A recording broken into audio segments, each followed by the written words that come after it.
दोस्तों, एक दिन बुद्ध बनने के बाद गौतम नीचे जाकर बैठ गए। के नीचे इसलिए जाकर बैठ गए एक पेड़ बैठने के लिए सबसे अच्छी जगह है, बल्कि इसलिए कि वो उस समय की एकमात्र अचल संपत्ति थी।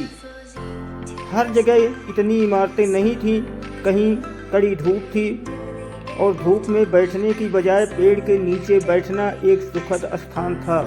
अपने व्यापार में अत्यंत निपुण एक ज्योतिषी स्नान के लिए नदी पर आया और उसने नदी तट पर एक पद चिन्ह देखा। ऐसे अवलोकन हैं जिनके माध्यम से किसी के पैरों की स्थिति को देखकर कोई भी सटीक अनुमान लगा सकता है कि वो क्या करेगा। उसने देखा कि ये एक सम्राट के पदचिन्ह है जिसे दुनिया पर शासन करना चाहिए। फिर उसे आश्चर्य हुआ कि ऐसा व्यक्ति जंगल के निकट इस दुर्गम स्थान पर क्यों होगा, और उसने पद चिन्ह का अनुसरण किया, ये सोचकर कि वो एक सम्राट से मिलेगा। तभी उन्होंने गौतम नामक साधु को एक पेड़ के नीचे बैठे हुए देखा। उसने ये देखा और सोचा, या तो मेरा ज्योतिष बिल्कुल गलत हो गया है, या मुझे मूर्ख बनाया जा रहा है, या मैं किसी प्रकार के मति भ्रम में हूँ। यहाँ क्या हो रहा है? वो गौतम के पास गया और पूछा, आप कौन हैं? गौतम ने कहा, मैं कोई नहीं हूँ, मैं बस कुछ नहीं हूँ, लेकिन आपके पास सम्राट के पैर हैं, आपको दुनिया जीतनी चाहिए। गौतम ने कहा, मैं ऐसा करूँगा, लेकिन विजय प्राप्त करके नहीं।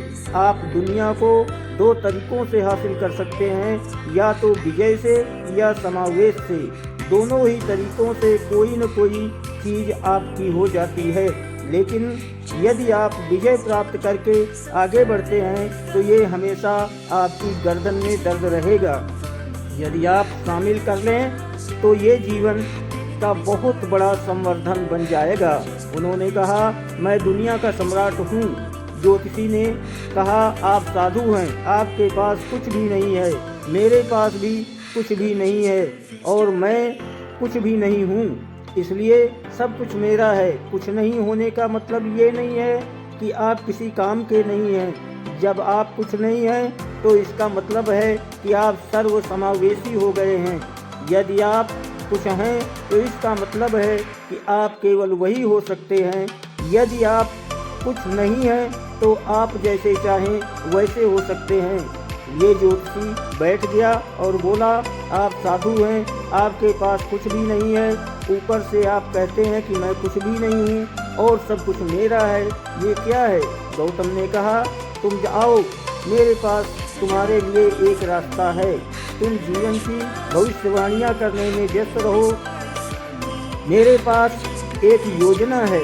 आप जीवन के बारे में भविष्यवाणियाँ करते हैं क्योंकि आप कोई योजना बनाने में असमर्थ हैं। यही कारण है कि आप भविष्यवाणियों पर निर्भर रहते हैं। यदि आप एक योजना बनाने और उसे क्रियान्वित करने में सक्षम हैं तो आप भविष्यवाणियों पर निर्भर नहीं रहेंगे। गौतम ने कहा, आप व्यस्त हैं अनुमान करना, मैं यहाँ हूँ, मेरे पास एक योजना है, आओ मेरी योजना का